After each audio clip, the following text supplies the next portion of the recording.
ನಾಳೆಯಿಂದ ಸಂಸತ್ನ ಮುಂಗಾರು ಅಧಿವೇಶನ ಆರಂಭ ಆಗ್ತಾ ಇದೆ. ನಾಳೆಯಿಂದ ಆಗಸ್ಟ್ 13ರವರೆಗೆ ನಡೆಯಲಿರುವ ಮುಂಗಾರು ಅಧಿವೇಶನ ಸಾಕಷ್ಟು ನಿರೀಕ್ಷೆಗಳನ್ನು ಹುಟ್ಟುಹಾಕಿದೆ.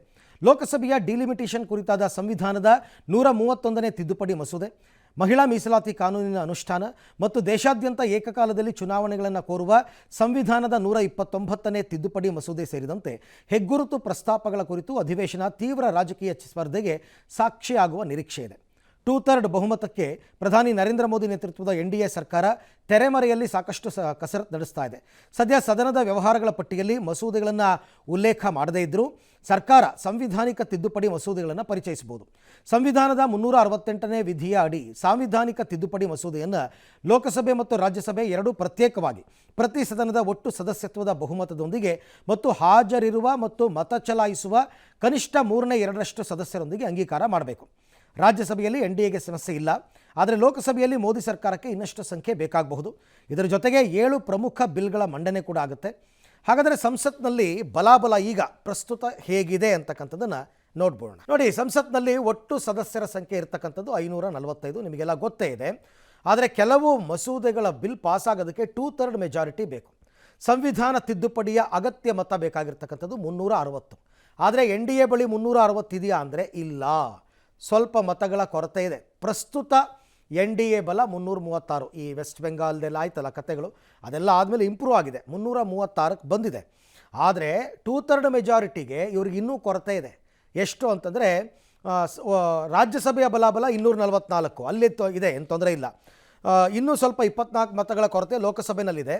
ರಾಜ್ಯಸಭೆಯಲ್ಲಿ ಮಾತ್ರ 244 ಸದಸ್ಯ ಬಲ, 162 2/3 ಮೆಜಾರಿಟಿಗೆ ಬೇಕು. ಇವ್ರ ಹತ್ರ 168 ಇದೆ, 5 ಹೆಚ್ಚಿಗೆನೇ ಇದೆ. ಹಾಗೆ ನೋಡೋಕ್ಕೆ ಹೋದರೆ 6 ಜಾಸ್ತಿ ಇದೆ.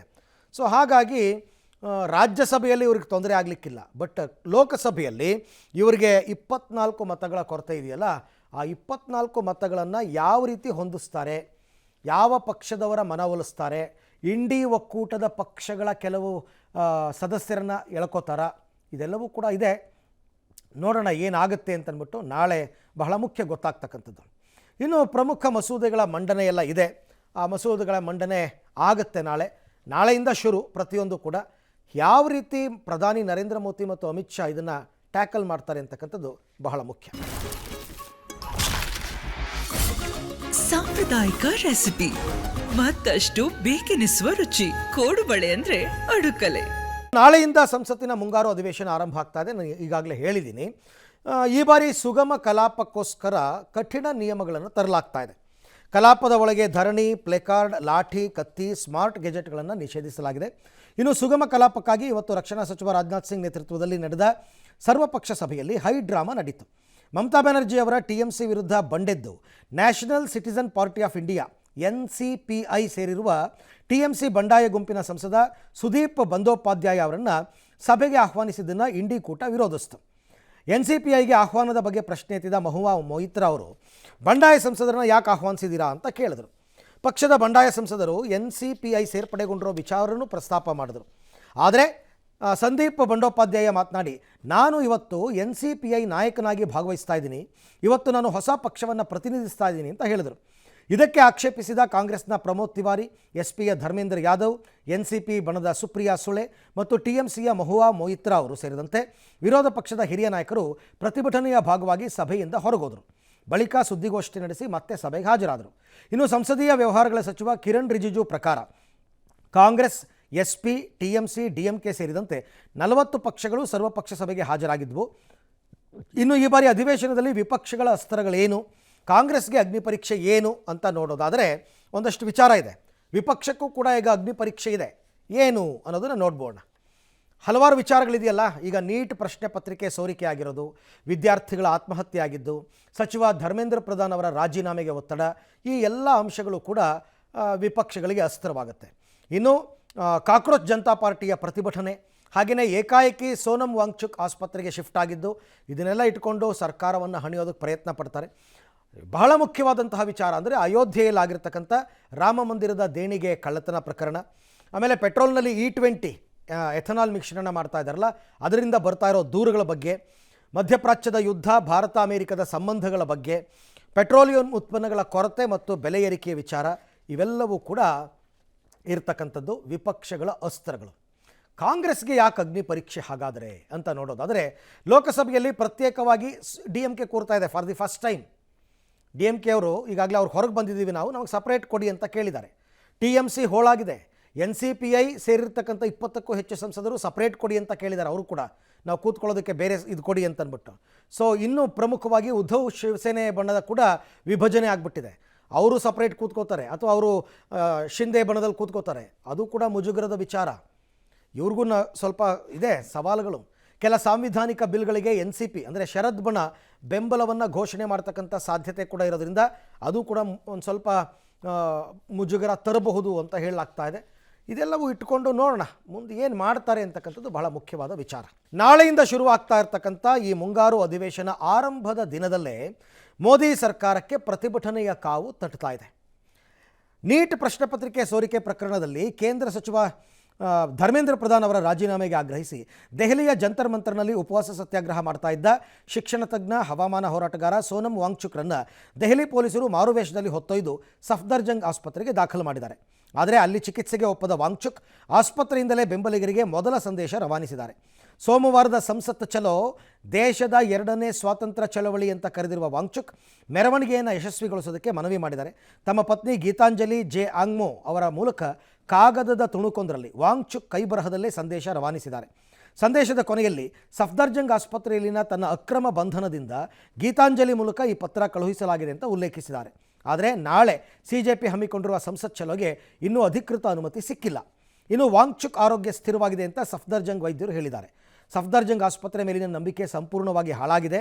ತಾವು ಬಯಸುವ ಖಾಸಗಿ ಆಸ್ಪತ್ರೆಗೆ ಪತಿಯನ್ನು ಸ್ಥಳಾಂತರಿಸಲು ಅನುಮತಿ ನೀಡುವಂತೆ ಕೋರಿ ದೆಹಲಿ ಹೈಕೋರ್ಟ್ಗೆ ವಾಂಗ್ಚುಕ್ ಪತ್ನಿ ಗೀತಾಂಜಲಿ ತುರ್ತು ಅರ್ಜಿಯನ್ನು ಸಲ್ಲಿಸಿದ್ದಾರೆ.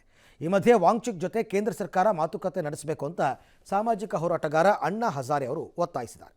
ಅಯೋಧ್ಯೆಯ ರಾಮಮಂದಿರ ದೇಣಿಗೆ ಹಗರಣ ಸಂಬಂಧ ಸ್ವತಂತ್ರ ಮತ್ತು ಸಮಗ್ರ ತನಿಖೆಗೆ ಆಗ್ರಹಿಸಿ ಕಾಂಗ್ರೆಸ್ ನಾಯಕರಾದ ರಾಹುಲ್ ಗಾಂಧಿ ಮತ್ತು ಮಲ್ಲಿಕಾರ್ಜುನ್ ಖರ್ಗೆ ಅವರು ಪ್ರಧಾನಿ ನರೇಂದ್ರ ಮೋದಿಗೆ ಪತ್ರ ಬರೆದಿದ್ದಾರೆ. ಕಷ್ಟಪಟ್ಟು ಗಳಿಸಿದ ಹಣವನ್ನು ಶ್ರದ್ಧಾಭಕ್ತಿಯಿಂದ ದೇಣಿಗೆಯಾಗಿ ನೀಡಿದ ಲಕ್ಷಾಂತರ ಭಕ್ತರಿಗೆ ದ್ರೋಹವಾಗಿದೆ ಅಂತ ಭಾವಿಸ್ತಾ ಇದ್ದಾರೆ. ಸುಪ್ರೀಂ ಕೋರ್ಟ್ನ ನಿರ್ದೇಶನದ ಮೇರೆಗೆ ಸಂಸತ್ನಲ್ಲಿ ಟ್ರಸ್ಟ್ ರಚನೆಯನ್ನು ಪ್ರಧಾನಿ ಘೋಷಣೆ ಮಾಡಿದರೂ ಅದರ ಸದಸ್ಯರನ್ನು ಸಂಪೂರ್ಣವಾಗಿ ನಿಮ್ಮ ಸರ್ಕಾರವೇ ನೇಮಿಸಿದೆ. ಟ್ರಸ್ಟ್ನ ಸದಸ್ಯರು RSS, VHP ಮತ್ತು ಅವುಗಳ ಅಂಗಸಂಸ್ಥೆಗಳೊಂದಿಗೆ ನಂಟು ಹೊಂದಿದೆ ಎಂಬುದು ಸಾರ್ವಜನಿಕರಿಗೆ ತಿಳಿದಿರೋ ವಿಚಾರ. ಈ ವಿಷಯದಲ್ಲಿ ಪ್ರಧಾನಿ ಮೌನ ಸ್ವೀಕಾರಾರ್ಹವಲ್ಲ. ಹೊಣೆಗಾರಿಕೆಯನ್ನು ಖಚಿತಪಡಿಸೋದು ಮತ್ತು ಪರಿಹಾರವನ್ನು ಒದಗಿಸೋದು ನಿಮ್ಮ ಕರ್ತವ್ಯ.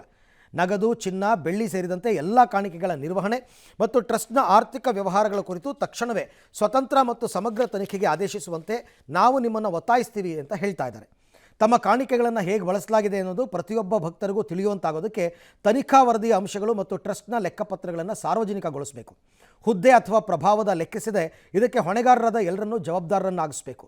ನೀವು ಎಷ್ಟು ಪಾರದರ್ಶಕವಾಗಿ ಮತ್ತು ತ್ವರಿತವಾಗಿ ಕ್ರಮ ಕೈಗೊಳ್ತೀರಿ ಎಂಬುದರ ಮೇಲೆ ನಿಮ್ಮ ಸರ್ಕಾರದ ಮತ್ತು ಟ್ರಸ್ಟ್ನ ವಿಶ್ವಾಸಾರ್ಹತೆ ಅವಲಂಬಿತವಾಗಿದೆ ಅಂತ ಒಂದಷ್ಟು ಪತ್ರ ಬರೆದಿದ್ದಾರೆ. ಇದಕ್ಕೆಲ್ಲ ಅವರು ಸದನದಲ್ಲಿ ಉತ್ತರ ಕೊಡಬೇಕಾಗುತ್ತೆ. ಮೋದಿ ಅವರು ಕೊಡ್ತಾರೆ.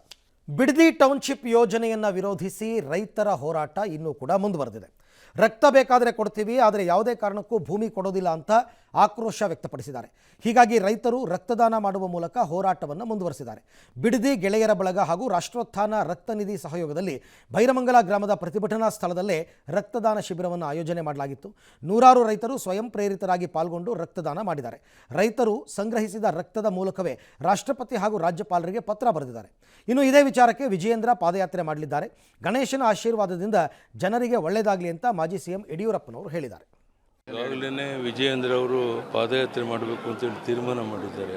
ಕರ್ನಾಟಕದಲ್ಲೂ ಸಹ ಜನ ಇವತ್ತಿನ ಆಡಳಿತ ವೈಖರಿ ಬಗ್ಗೆ ಬೇಸತ್ತಿದ್ದಾರೆ. ಬದಲಾವಣೆಗೆ ಆತುರ. ಜಮ್ಮು ಕಾಶ್ಮೀರದ ಪೂಂಚ್ ರಜೌರಿ ಪ್ರದೇಶದಲ್ಲಿ ನಿನ್ನೆ ಮೇಘಸ್ಫೋಟವಾಗಿದ್ದು ಒಂದೇ ಕುಟುಂಬದ 8 ಜನ ಸೇರಿದಂತೆ ಇಲ್ಲಿ ತನಕ 17 ಜನ ಸಾವನ್ನಪ್ಪಿದ್ದಾರೆ. ವಾಹನಗಳು ನದಿ ಪಾಲಾಗಿವೆ. ಇಡೀ ರಜೌರಿ ಪಟ್ಟಣವೇ ಜಲಾವೃತಗೊಂಡಿದೆ. ತಗ್ಗು ಪ್ರದೇಶಗಳಲ್ಲಿದ್ದ ನೂರಾರು ಕುಟುಂಬಗಳನ್ನು ಸ್ಥಳಾಂತರ ಮಾಡಲಾಗಿದೆ. ದರ್ಹಾಲಿ, ಖಂಡ್ಲಿ, ಸುಕ್ತೋಹ್ ಮತ್ತು ಜಮೋಲಾ ಸೇರಿದಂತೆ ಎಲ್ಲ ಪ್ರಮುಖ ನದಿಗಳು ಉಕ್ಕಿ ಹರಿದ ಪರಿಣಾಮ ಪಟ್ಟಣದ ಹಲವು ತಗ್ಗು ಪ್ರದೇಶಗಳು ಜಲಾವೃತಗೊಂಡಿದೆ. ಬೇಲಾ ಕಾಲೋನಿ ಸಮೀಪ ದರ್ಹಾಲಿ ನದಿಯ ಪ್ರವಾಹ ತಡೆಗೋಡೆ ಒಡೆದು ಅಪಾರ ಪ್ರಮಾಣದ ನೀರು ಹೊಸ ಬಸ್ ನಿಲ್ದಾಣಕ್ಕೆ ನುಗ್ಗಿತ್ತು. ಈ ಪರಿಣಾಮ ಅಲ್ಲಿ ಡಜನ್ಗಟ್ಟಲೆ ಕಾರುಗಳು, ಬೈಕ್ಗಳು ಹಾಗೂ ಇತರೆ ವಾಹನಗಳು ಪ್ರವಾಹದ ರಭಸಕ್ಕೆ ಕೊಚ್ಕೊಂಡು ಹೋಗಿದ್ದು ಹಲವು ವಾಹನಗಳು ನೀರಿನಲ್ಲಿ ಸಂಪೂರ್ಣವಾಗಿ ಮುಳುಗಿವೆ. ಭಾರತೀಯ ಸೇನೆ ರಕ್ಷಣಾ ಕಾರ್ಯಾಚರಣೆಯನ್ನು ಮಾಡ್ತಾ ಇದೆ. ಫಿಫಾ ವಿಶ್ವಕಪ್ 2026ರ ಫೈನಲ್ ಪಂದ್ಯಕ್ಕೆ ಈಗ ಕ್ಷಣಗಣನೆ ಆರಂಭ ಆಗಿದೆ.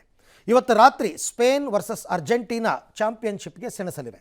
ಭಾರತೀಯ ಕಾಲಮಾನದ ಪ್ರಕಾರ ಇವತ್ತು ಮಧ್ಯರಾತ್ರಿ 12:30ಕ್ಕೆ ನ್ಯೂಜೆರ್ಸಿಯ ಪ್ರಸಿದ್ಧ ಮೆಟ್ಲೈಫ್ ಕ್ರೀಡಾಂಗಣದಲ್ಲಿ ಫೈನಲ್ ಪಂದ್ಯ ಅದ್ಧೂರಿಯಾಗಿ ಜರುಗಲಿದೆ. ಅರ್ಜೆಂಟೀನಾದ ಮೆಸ್ಸಿ ಹಾಗೂ ಸ್ಪೇನ್ನ ಯಮಾಲ್ ಕೇಂದ್ರ ಬಿಂದುವಾಗಿದ್ದಾರೆ. ಪಂದ್ಯ ಗೆದ್ದವರಿಗೆ 490 ಕೋಟಿ, ಸೋತವರಿಗೆ 316 ಕೋಟಿ ಬಹುಮಾನ ಸಿಗುತ್ತೆ. ಜೊತೆಗೆ ಗೋಲ್ಡನ್ ಶೂ, ಗೋಲ್ಡನ್ ಗ್ಲೌಸ್ ಸೇರಿದಂತೆ ಹಲವು ಬಹುಮಾನಗಳ ರೇಸ್ನಲ್ಲಿ ಸ್ಟಾರ್ ಆಟಗಾರರಿದ್ದಾರೆ. ಇನ್ನು ಫೈನಲ್ ಪಂದ್ಯ ಹಿನ್ನೆಲೆಯಲ್ಲಿ ಯಾರೇ ಗೆದ್ದರೂ ಅಭಿಮಾನಿಗಳು ತಾಳ್ಮೆ ಕಳ್ಕೊಳ್ಳದೆ ಶಾಂತಿಯುತವಾಗಿ ಪಂದ್ಯ ವೀಕ್ಷಿಸಬೇಕು ಅಂತ ಎಲ್ಲ ರಾಜ್ಯದ ಫುಟ್ಬಾಲ್ ಅಭಿಮಾನಿಗಳಿಗೆ ಸಿಎಂ ಡಿ ಕೆ ಶಿವಕುಮಾರ್ ಮನವಿ ಮಾಡಿದ್ದಾರೆ. ನಾಳೆ ಕೇರಳದಲ್ಲಿ ಎಲ್ಲ ಶಾಲಾ ಕಾಲೇಜುಗಳಿಗೆ ರಜೆ ಘೋಷಣೆ ಮಾಡಿದ್ದಾರೆ.